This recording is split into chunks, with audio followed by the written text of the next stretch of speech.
Assalamualaikum warahmatullahi wabarakatuh. Bismillahirrahmanirrahim. Innal hamdalillah nahmaduhu wa nasta'inuhu wa nastaghfiruhu wa na'udzu billahi min shururi anfusina wa min sayyiati a'malina man yahdihillahu fala mudilla lahu wa man yudlil fala hadiya lahu wa asyhadu an la ilaha illallah wahdahu la syarika lahu wa asyhadu anna Muhammadan abduhu wa rasuluh.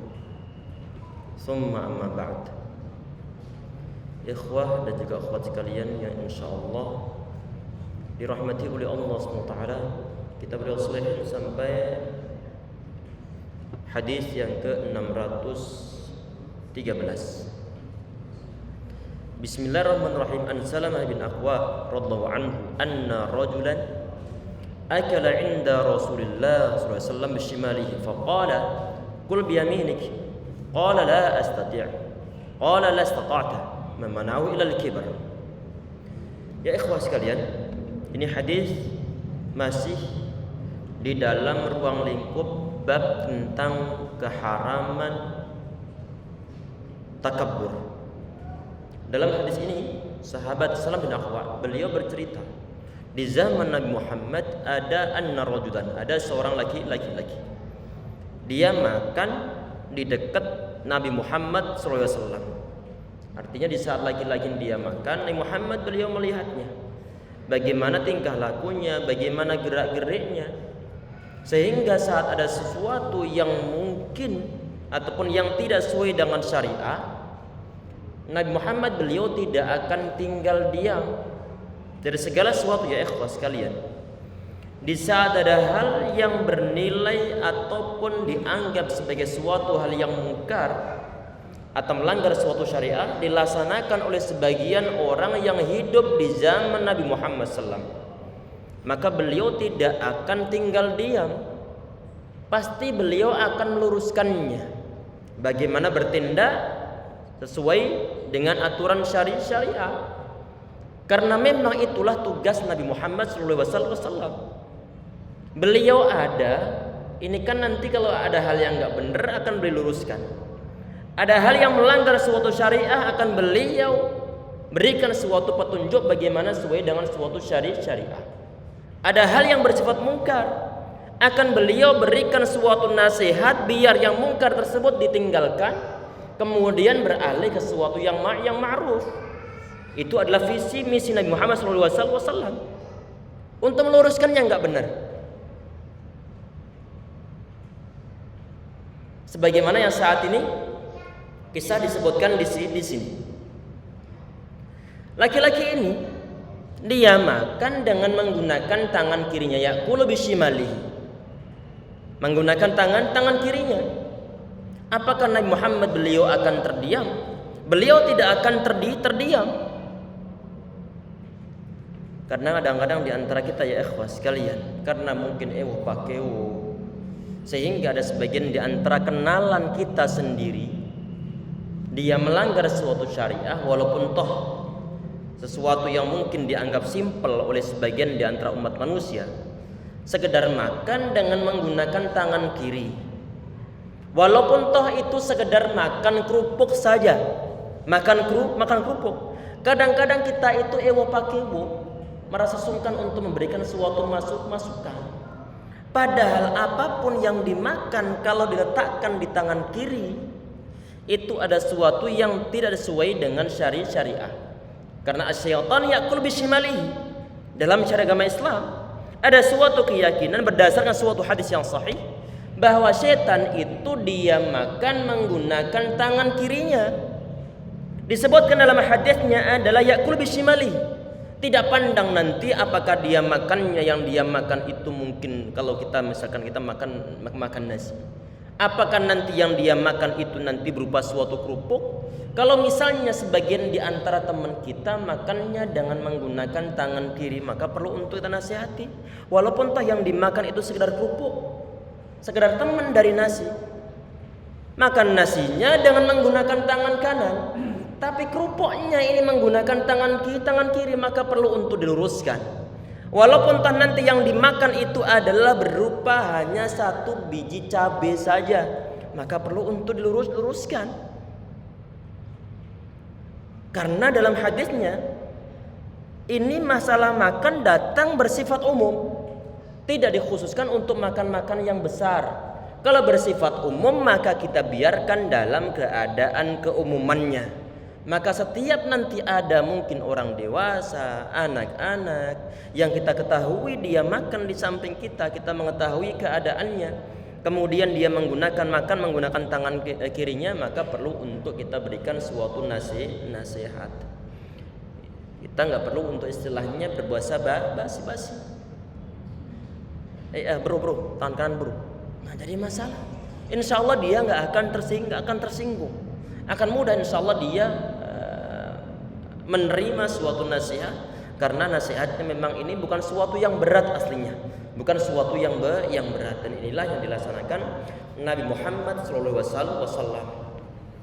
Faqala an-Nabi SAW, kemudian Nabi Muhammad beliau mengatakan kepada orang ini, kul biyaminika, ente makan dengan menggunakan tangan kanan ente, makan dengan menggunakan tangan kanan ente. Kemudian laki-laki ini dia bilang, qala la astati'u, ana enggak bisa.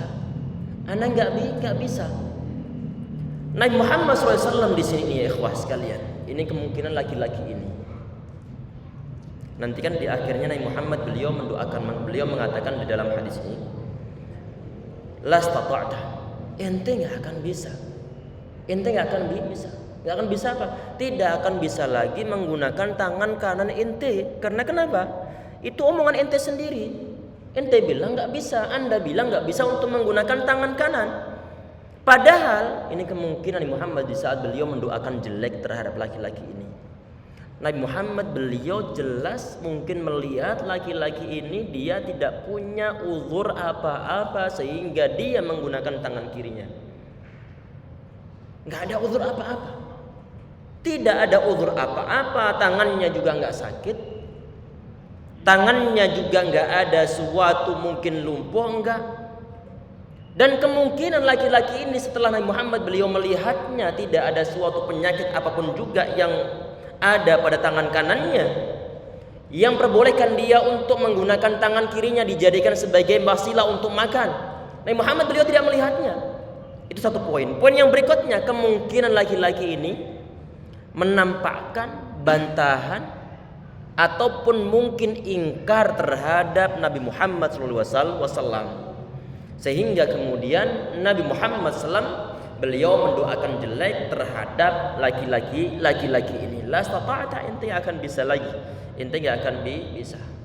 Intinya dalam poin ini ya ikhwah sekalian, bahwa di antara etika dalam makan ini adalah perlu untuk menggunakan tangan kanan. Terdapat suatu hadis yang sahih Nabi Muhammad beliau mengatakan, idza akala ahadukum falyakul biyaminihi. Kalau salah seorang di antara kalian makan, maka hendaklah makan dengan menggunakan tangan kanannya. Wa idza syariba falyashrab biyaminihi. Kalau minum pun menggunakan tangan kanannya. Jadi makan minum menggunakan tangan kanan.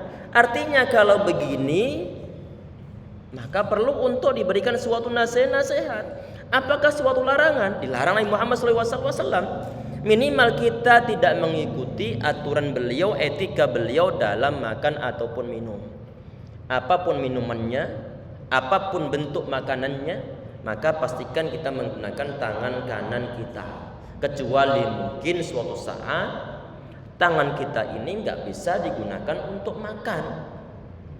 Mungkin karena 5 jari ini cantangan semuanya. Seandainya kalau misalnya nggak bisa, qadarullah masyafa'al, maka terpaksa kita menggunakan tangan kiri. Tetapi selama tidak ada suatu uzur sama sekali, jangan sampai makan menggunakan tangan kiri. Walaupun toh yang kita makan hanya sekedar camilan, walaupun toh yang kita makan hanya sekedar 1 biji cabai di saat makan bakwan, walaupun toh yang kita minum itu adalah segelas teh, segelas kopi, maka pastikan kita ataupun tangan kita ini yang mengantar makanan ataupun minuman ke mulut kita ini adalah yang sebelah kanan, bukan yang sebelah kiri. Laki-laki ini ya ikhwah, yang insyaallah dirahmati oleh Allah Subhanahu wa taala, kemungkinan kata para ulama ini dia memang ada tanda-tanda mengingkari apa yang disampaikan Nabi Muhammad SAW, dan juga tidak ada tanda-tanda bahwa laki-laki ini tangan kanannya dia dalam kondisi sakit, sehingga kemudian Nabi Muhammad beliau mendoakan yang jelek terhadap laki-laki ini. Kemudian di sini di poin berikutnya ini ma manahul kibr. Ini ada yang mengatakan di antara pensyarah hadis, di antara para pensyarah hadis ini, perkataan ma manahul kibr, ada yang mengatakan ini adalah perkataan Nabi Muhammad SAW. Apa arti memanahul kibr?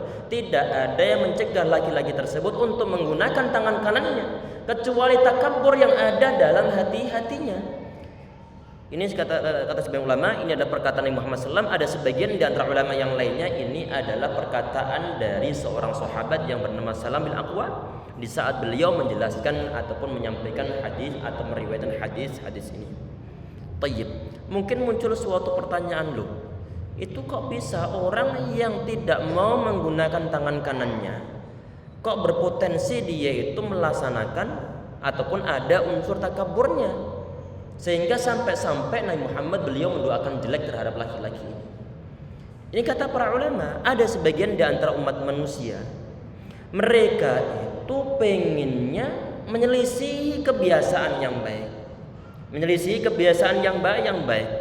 Saat dia menyelisihi, kemudian dia merasa keren, dia merasa keren, hebat nih kalau sampai menggunakan tangan kirinya. Ada sebagian di antara orang yang punya perasaan semacam itu.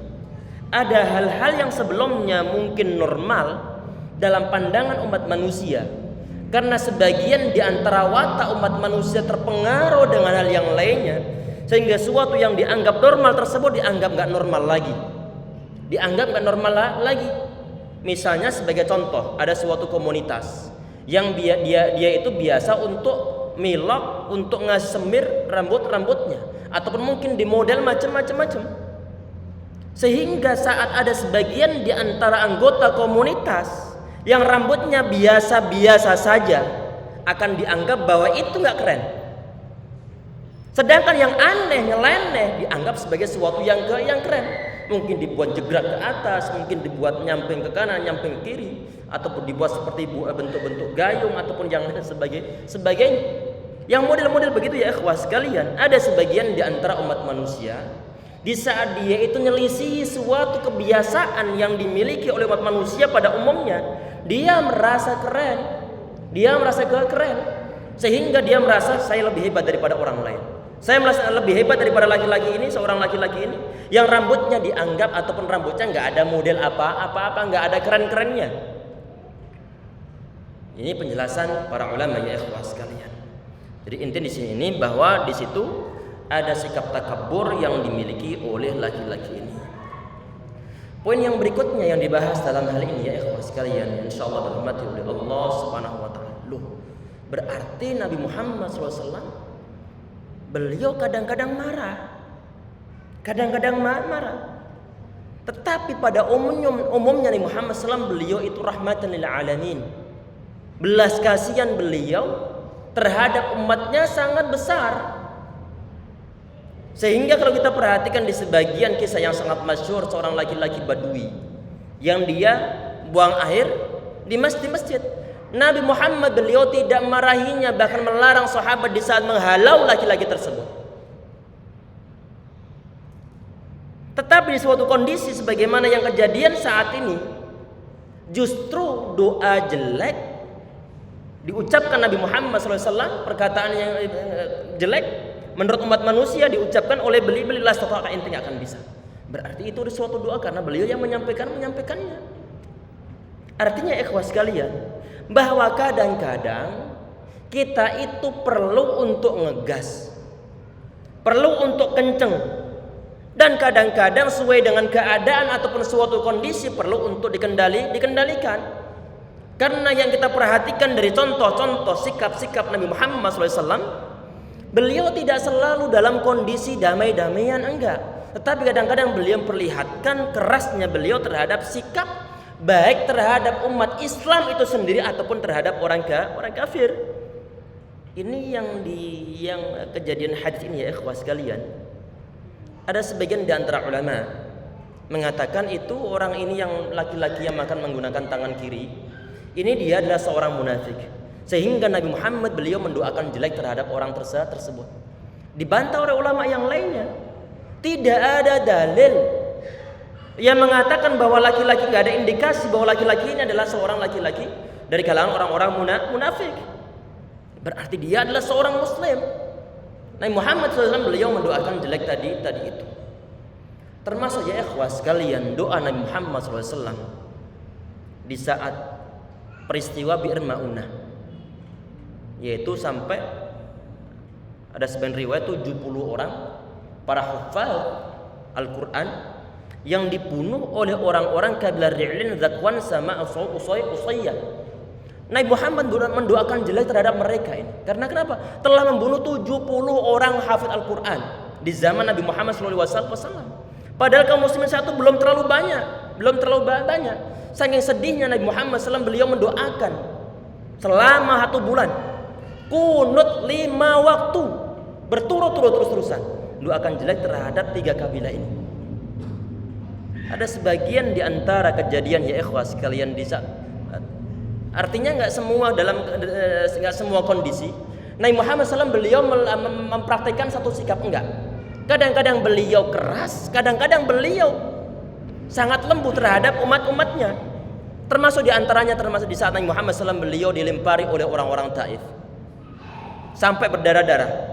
Orang-orang yang nggak benar, orang-orang yang orang-orang kafir mengerahkan anak-anak, mengerahkan orang-orang awam untuk ngusir, untuk melempari Nabi Muhammad SAW. Padahal beliau berdakwah saat itu. Sehingga dalam keadaan galau beliau melewati suatu padang yang di sana ada gunungnya. Malaikat Jibril datang nawari bahwa malaikat penjaga gunung nawari, kalau nanti engkau mau wahai Muhammad, niscaya 2 gunung ini akan ditimpakan terhadap orang-orang tersebut. Nabi Muhammad beliau nggak mau. Beliau bagaimana? Siapa tahu nanti di antara anak cucu mereka ini ada yang beriman kepada Allah Subhanahu wa taala. Artinya ikhwas sekalian, bahwa sikap kita itu kadang-kadang perlu mempertahankan suatu prinsip, kadang-kadang perlu untuk kita mengalah. Ada sebagian di antara kejadian ya ikhwas sekalian, ini sangat masyhur kisahnya Nabi Muhammad SAW di saat beliau bertawaf. Ada sebagian di antara orang kafir yang sampai mencekik Nabi Muhammad SAW, menjerat leher beliau dengan menggunakan kain. Ada sebagian di antara riwayat beliau dikata-katain bahwa kata-kata mereka, marwa'inna misla sabarna alaihi min hadza ar-rajul qad. Kata orang-orang Quraisy ini, kita ini belum pernah bersikap sabar sebagaimana kesabaran kita terhadap laki-laki ini, yaitu maksudnya adalah Muhammad SAW. Dia telah mencaci maki Tuhan-Tuhan kita. Dia telah mencaci maki mbah-mbah kita, peribadatan mereka. Sampai dikata-katain Nabi Muhammad SAW. Sampai berat perkataan-perkataan mereka. Ada Abu Jahal, ada Abu Lahab, ada Al-Walid bin Mughirah, ataupun yang lain pentolan-pentolan orang-orang kafir Quraisy. Nabi Muhammad kemudian saking jengkelnya kemudian beliau mengatakan, tasma'una ya ma'syar Quraisy. Kalian dengar wahai orang-orang Quraisy. Amma walladzi nafsu Muhammadin biyadihi laqad ji'tukum bidzabhi. Ini perkataan yang sangat keras ini. Wahai orang-orang Quraisy, demi Tuhan yang jiwanya Muhammad berada dalam genggaman tangannya, aku telah membawa kalian, atau aku telah membawa sesuatu untuk kalian. Ini sebagian para pensyarah begini, bidzabhi ini. Artinya kadang-kadang Muhammad SAW beliau cukup keras, sehingga kemudian orang-orang Quraisy mungkin mereka belum pernah sebelumnya belum melihat Nabi Muhammad semarah itu. Kemudian mereka terdiam, ada keder dalam hati mereka. Kemudian Abu Jahal dalam sebagian riwayat dia bilang begini, insar ya Abul Qasim. Abul Qasim ente pergi saja. Insar Rashidan. Fa wallahi ma kunta jahula. Wahai Abul Qasim ini adalah Nabi Muhammad SAW. Nama akunnya beliau. Maka wallahi ma kunta jahulah. Ente bukanlah orang bodoh, udah pergi saja urusin mereka. Keder ini si Abu Jahal. Artinya ya ikhwas sekalian insyaallah dirahmati oleh Allah Subhanahu wa taala, bahwa perkataan ini diucapkan Nabi Muhammad SAW terhadap pentolan orang-orang Quraisy. Bukan sembarang orang kafir, tapi adalah orang-orang pentolan orang-orang Quraisy. Artinya ikhwas sekalian, sikap-sikap kita semacam ini nanti yang perlu untuk kita contoh dari Muhammad SAW. Kadang-kadang kita perlu untuk melihat situasi kondisi, kapan kita perlu untuk mempertahankan suatu prinsip, kadang-kadang kita perlu untuk agak ngerem sedikit. Sebagian di antara kisah yang disebutkan para ulama atau terdapat dalam suatu hadis yang sahih bahkan diriwayatkan oleh Imam Muslim rahimahullah, di antara kisahnya termasuk dalam peperangan Tabuk. Dalam peperangan Tabuk, Nabi Muhammad beliau mengatakan, "Innakum atuna ghadan insyaallah ila Tabuk." Besok kalian insyaallah akan sampai di sumber air di Tabuk. Ini masa-masa peperangan. Wa innakum latatuha hatta yudhiyan nahar. Kalian enggak akan sampai sana sampai nanti waktu duha. Faman jaaha minkum falyamussa min ma'iha syai'an hatta atiyah.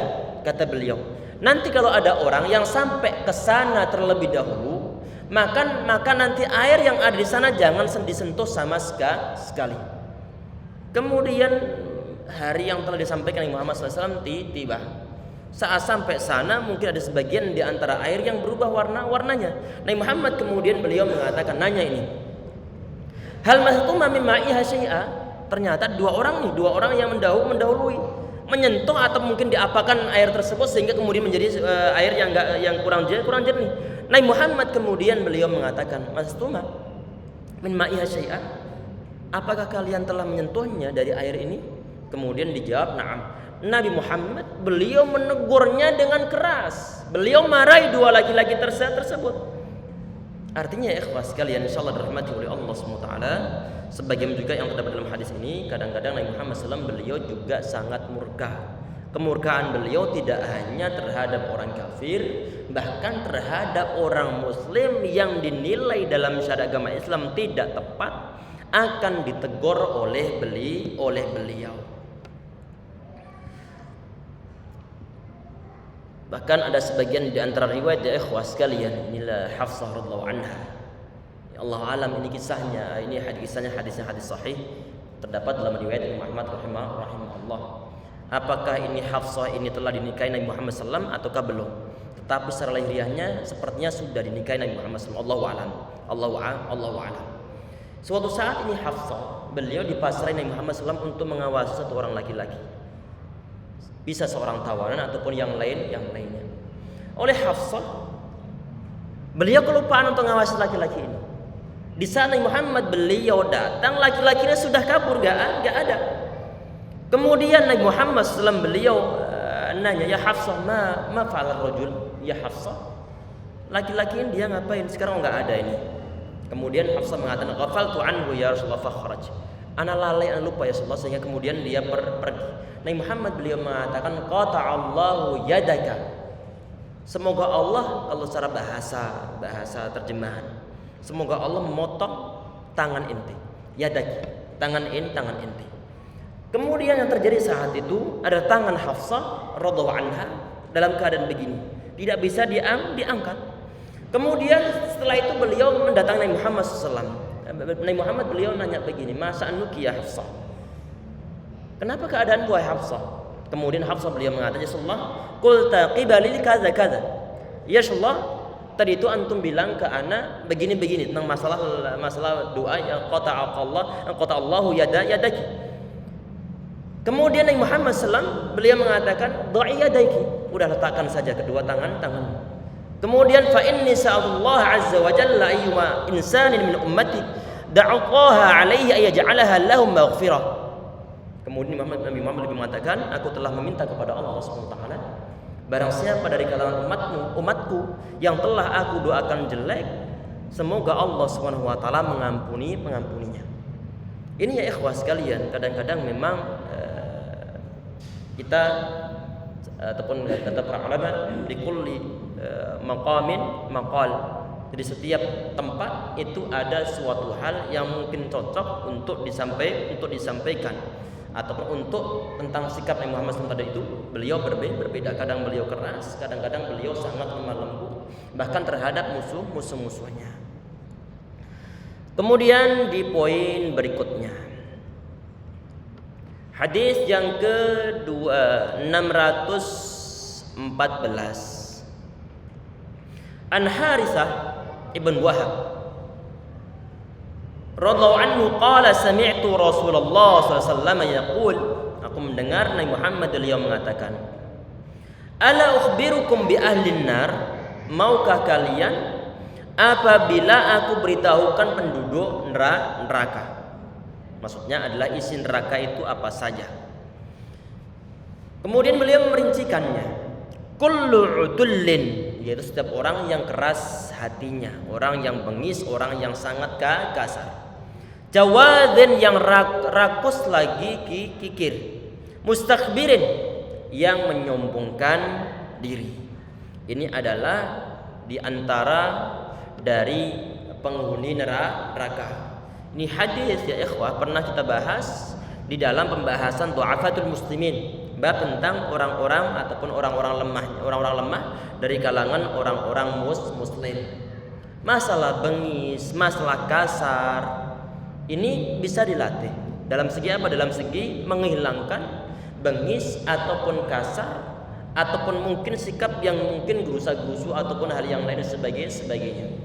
Ada sebagian di antara umat manusia di sebagian suku, mereka omongannya itu keras, masya Allah, omongannya keras. Kemungkinan kerasnya ini adalah memang wataknya semacam itu sudah dari sono-sononya, sehingga kadang-kadang dia kasar.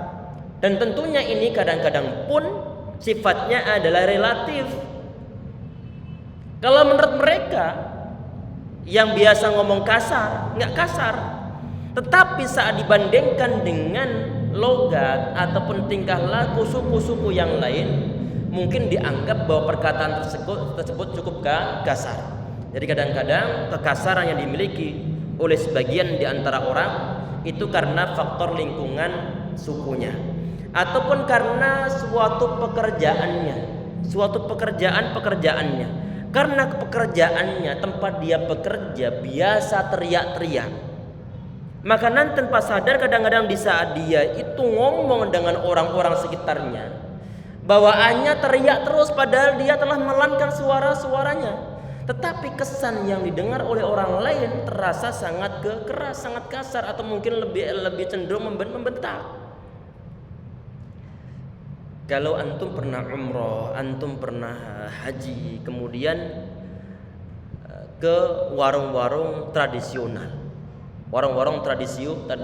bukan yang restoran besar, yang mana warungnya antara tempat masak dengan ruang makannya itu bersebelahan. Tempat masaknya ini ada menggunakan kompor, Allahu alam namanya apa, mungkin namanya Allahu alam. Tetapi suaranya cukup sangat keras. Suara jerojosnya api yang nyembur dari kompornya sangat keras. Sehingga di saat mereka ngomong langsung berteriak. Karena kenapa? Kalau nggak berteriak nggak akan didengar. Ada petugas di bagian kasir, kemudian ada orang klien, ada langganan datang ke sana. Dia mesen sesuatu, jaraknya jauh sehingga dia mau nggak mau teriak ke sana. Kenapa teriak? Karena kalau pelan nggak akan didengar.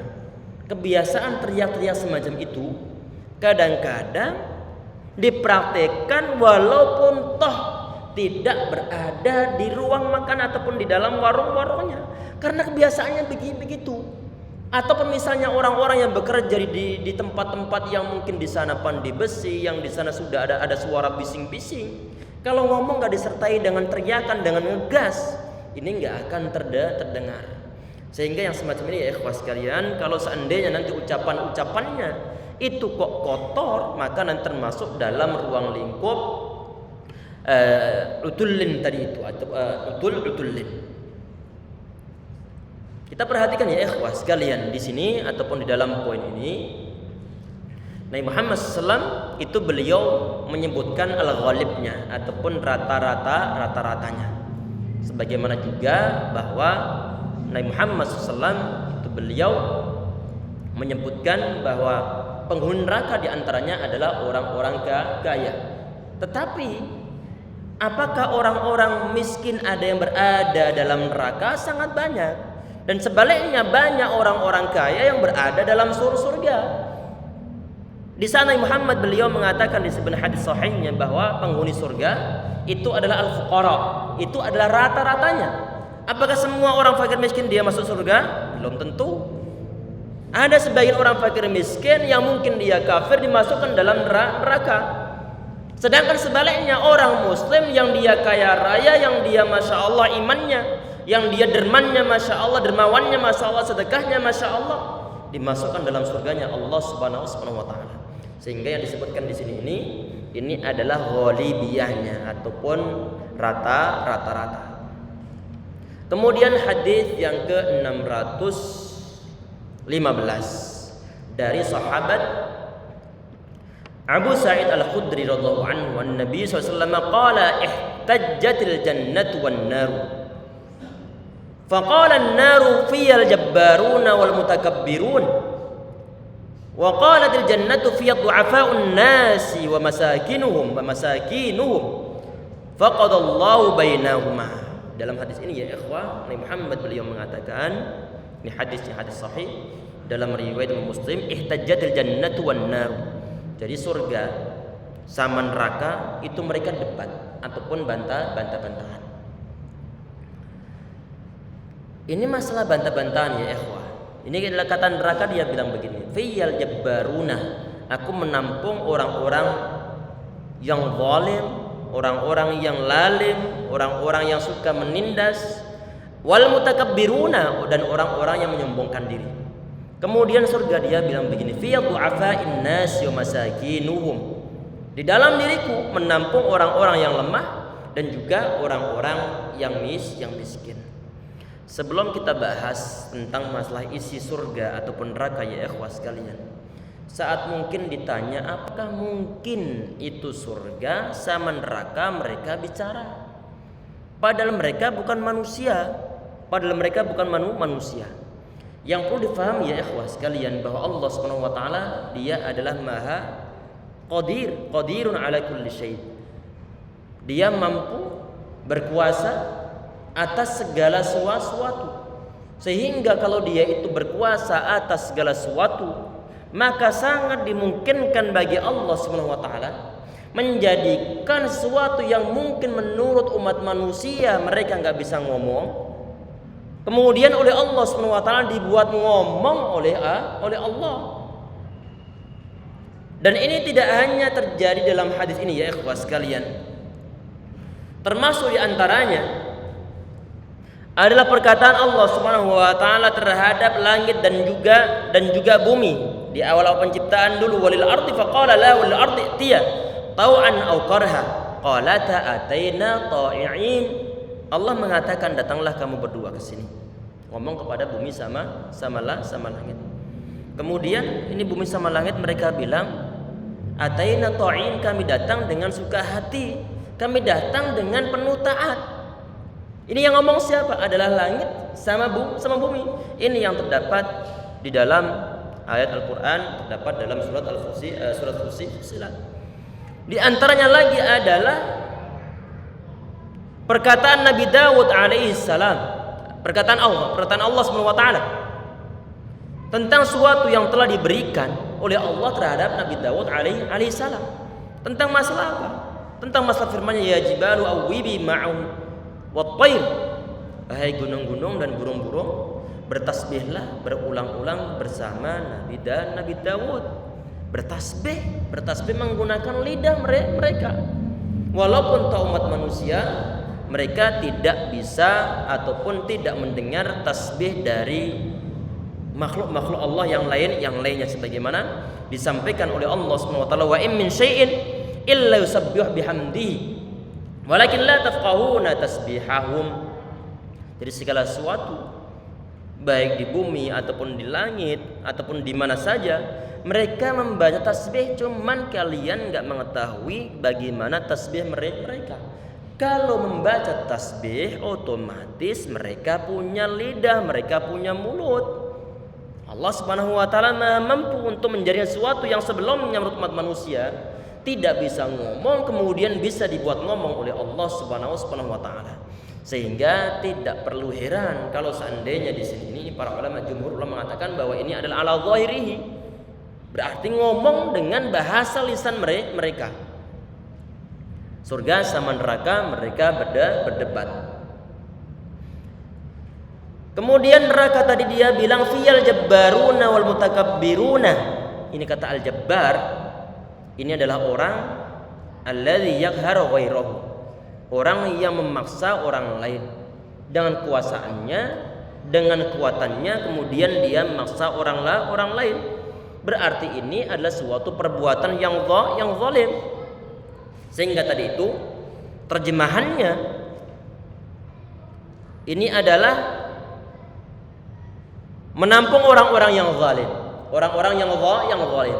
Kenapa zalim? Dengan kekuatan yang dia miliki, dengan kekuasaan yang dia miliki, misalnya semisal Fir'aun ataupun semisal penguasa-penguasa yang lalim, kemudian mereka memaksa rakyatnya, misalnya, maka itu termasuk di antara al-mutajabbirun ataupun al-jabbarun. Kemudian yang al-mutakabbiruna itu adalah orang-orang yang takabbur. Maka mereka ini adalah penghuni neraka. Kemudian surga dia bilang begini, wa qalatil jannatu fiya du'afa'un nas wa masakinuhum. Di dalam diriku menampung orang-orang yang lemah. Lemah di sini ya ikhwas sekalian bisa berbagai macam lemah. Ada di antaranya yang mungkin lemah dari segi finansial. Ada mungkin lemah yang dari segi fisiknya, ataupun lemah dari segi otaknya. Dimungkinkan masuk dalam kategori ini. Tentunya ini tidaklah sembarang lemah, tetapi adalah lemah yang disertai dengan keimanan kepada Allah Subhanahu wa taala. Sehingga kalau ada orang lemah, kemudian ternyata dia nggak beriman kepada Allah Subhanahu wa taala, ada sebagian di antara orang miskin, dia mengingkari Allah, dia tidak mau beriman kepada Allah Subhanahu wa taala, berarti rugi dunia, rugi akhiratnya. Ini yang na'udzubillah.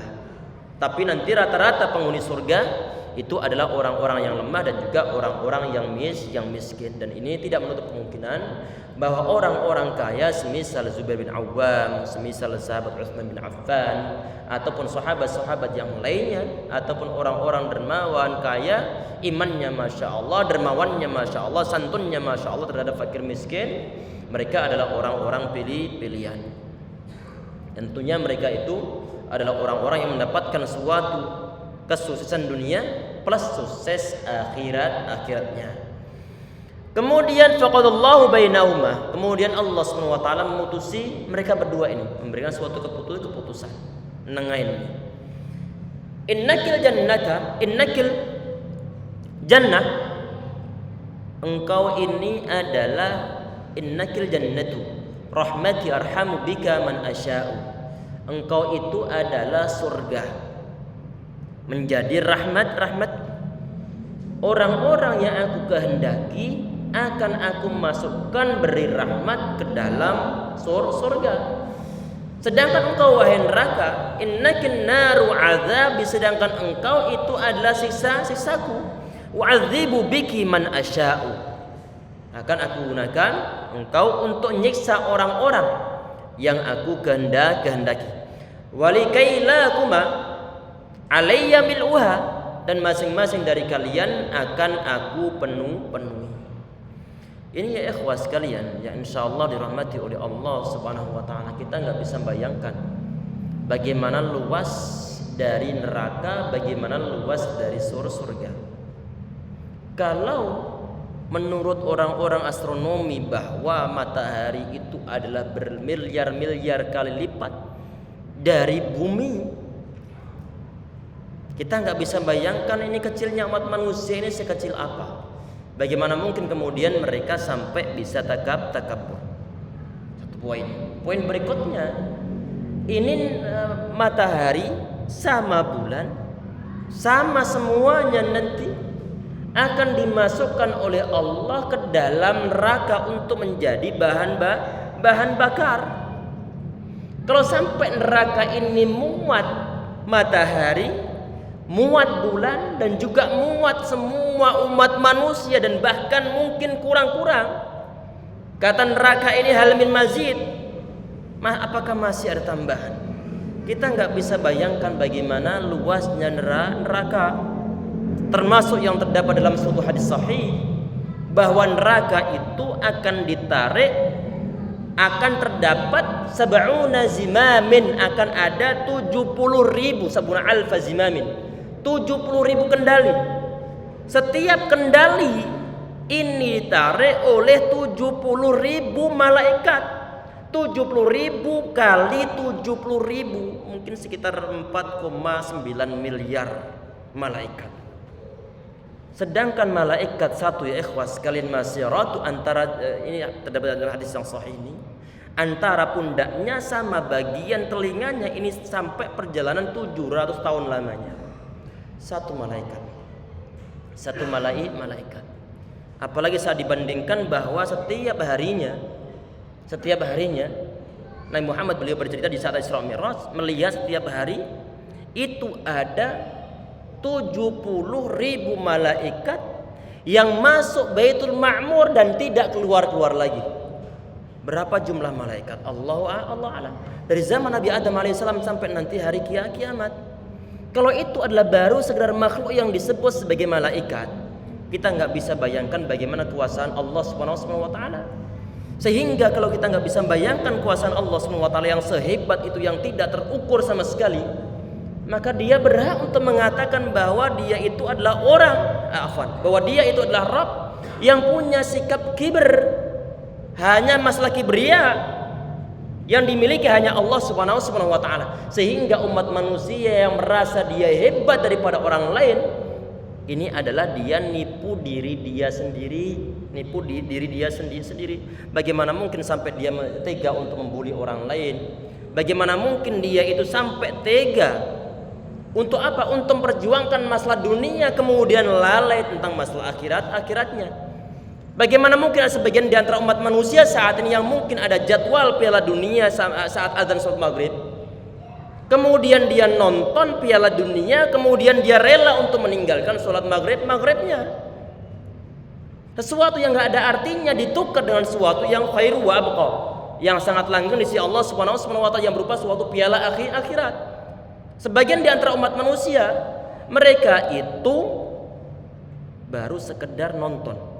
Mereka nggak rebutan piala dunia. Orang yang nonton ini apakah mereka mendapat suatu piala?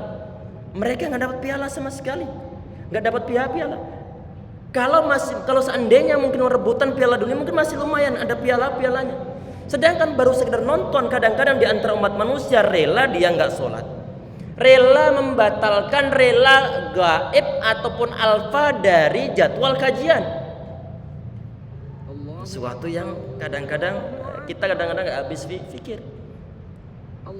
Seandainya suka bola, perlu untuk dibuat takaran. Kapan kita waktu berbakti sama orang tua, kapan kita perlu untuk sholat, kapan kita perlu untuk mengaji, kapan kita perlu untuk nonton. Perlu untuk dibuat skala prioritas. Jangan sampai kita rela untuk bangun malam jam 2 malam, jam 1 malam untuk nonton Piala Dunia, sedangkan belum pernah sekali kita bela-belain diri untuk sholat tahajud. Artinya khawatir ini kita lebih mengedepankan Piala Dunia, padahal kita nggak ikut mendapatkan suatu piala, kemudian rela untuk kehilangan piala akhirat. Ini kalau seandainya ikhwas sekalian kita mikir kekuasaan Allah SWT, mikir kehebatan Allah SWT yang maha memiliki segala-galanya, dan kita tidak punya apa-apa. Niscaya orang yang hidup dunia ini dia nggak akan macam-macam, nggak akan tega untuk ngemplang harta orang lain tanpa hak. nggak akan rela untuk menjegal temannya di saat temannya sudah punya prestasi di kantornya, mau dipromosikan oleh atasannya untuk naik ke level berikutnya. Tidak akan rela ini teman yang lain untuk menjegalnya. Nggak akan rela. Tidak akan rela dia itu memfitnah orang lain. Tidak akan rela dia itu menzalimi orang lain. Karena kenapa? Karena kita hidup hanya sementara waktu saja. Kalau sementara waktu saja, kenapa kita mesti berat untuk melaksanakan suatu anjuran syariah tentang masalah nutup aurat, tentang masalah jaga kesunahan, tentang masalah melihara jenggot. Kita hanya sementara saja ya ikhwah sekalian. Kita hanya sementara saja. Semoga Allah SWT memberikan hidayah kepada kita semuanya insyaallah. Dan semoga kalau seandainya sebagian di antara perbuatan kita saat ini yang ada yang masih tidak sesuai dengan syariah, semoga Allah memberikan hidayah kepada kita semuanya insyaallah. Kita sangat perlu hidayah dari Allah SWT. Dan jangan sampai lupa Nabi Muhammad SAW beliau mengajarkan memerintah para umatnya, fas'alullaha ayyujaddidal imana fi qulubikum, kama qala alaihi wasallam. Mintalah kepada Allah SWT agar Allah memperbarui iman yang ada dalam hati-hati kalian. Sehingga di antara doa yang perlu untuk kita panjatkan kepada Allah SWT, sebagaimana yang perintah Nabi Muhammad SAW, ya Rabb, Allahumma jadidil imana fi qulubina. Ya Rabb, mohon engkau perbarui iman-iman kami yang ada dalam hati kami ini. Karena terlalu banyak fitnah, terlalu banyak godaan, terlalu banyak rayuan dunia, terlalu banyak hal-hal yang membuat kita lalai pada Allah SWT, khususnya masalah HP ini. Masalah HP. Beratnya Masya Allah fitnah masalah HP ini. Beratnya subhanallah, sehingga iman kita turun, kadang-kadang naik. Di saat kita berdoa kepada Allah SWT, ya Rabb, mohon engkau berikan perbaruan iman kami. Siapa tahu di saat lemah karena kita doa terus-terusan ihdinas siratal mustaqim, Allah akan menguatkan iman kita. Jangan bosan-bosan, jangan merasa bahwa kita adalah yang paling bagus. Jangan merasa bahwa kita adalah sudah selalu dalam kondisi lurus saja, dalam kondisi terus mengikuti sunnah Muhammad SAW. Alhamdulillah kita syukuri di saat kita sudah berada dalam suatu sunnah. Tetapi jangan sampai kepedean kemudian lupa untuk berdoa kepada Allah Subhanahu wa taala. Kita berdoa kepada Allah Subhanahu wa taala semoga kita sampai akhir hayat nanti dalam keadaan beriman kepada Allah Subhanahu wa taala, dalam keadaan mengikuti sunnah Rasulullah SAW insyaallah ya rabbal alamin. Ini waktu sudah habis ya. Sudah? Naam. Semoga bermanfaat, semoga menambah wawasan kita semua, dan semoga menambah pengetahuan, semoga menambah keimanan kita kepada Allah SWT. Dan kalau ada seandainya ada suatu kebaikan yang kita sampaikan, kita bahas dalam kajian, PR untuk semuanya untuk mempraktekannya insyaallah, amin ya rabbal alamin. Nanti di pertemuan berikutnya kita bahas di hadis yang ke-616. Ini kebetulan nanti menyangkut masalah la yanzurullahu yaumal qiyamati illa man jarra izarahu batara. Allah pada hari kiamat nanti tidak akan sudi melihat orang yang menyeret kain sarungnya menyapu tanah dengan sombong. Nanti insyaallah masalah isbal kita bahas di dalam pertemuan berikutnya insyaallah. Subhanakallah bihamdika asyhadu an la ilaha illa anta astaghfiruka wa atubu ilaik. Assalamualaikum warahmatullahi wabarakatuh.